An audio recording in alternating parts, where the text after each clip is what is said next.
Hello po sa ating lahat, Team EDC, kumusta? So, stay positive lang po tayo para sa ganun ay magiging positibo po yung magiging outcome. Ay naku, grabe naman po talaga yung bulong-bulungan ngayon sa part 62 pinag-uusap-usapan ngayon sa social media. Grabe yung kilig. Lalong-lalo na kung bulong naman po talaga yung pinag-uusapan. Sino ba naman ang hindi ma-excite?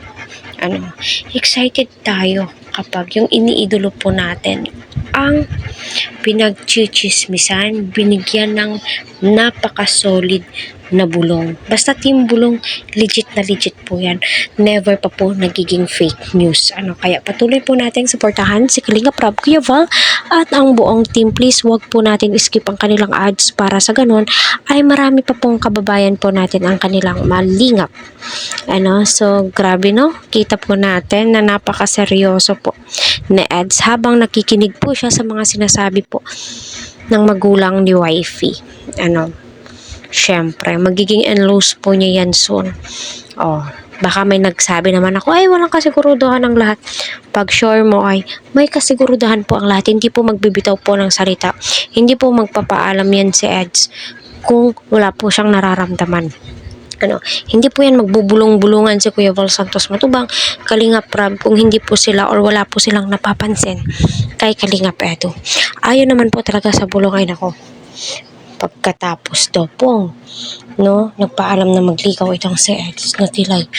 Gutom na gutom daw po siya. Syempre, nag-nervous po yan siya kasi nga po, ayan na seryosohan na po yung pinag-uusapan po dito. Hindi po yung, ay ganito ganyan. Hindi po, totoong-totoo na po yan. Ay nako, kahit sino naman po, basta magulang na po yung pag-uusapan. Lahat ng kalamnan mo ay, nako, makuyawan po ta, diba? Syempre, magulang na po yan. Hindi na pwedeng maidaan sa tawa-tawa lang, ngiti-ngitian lang, no? Kasi,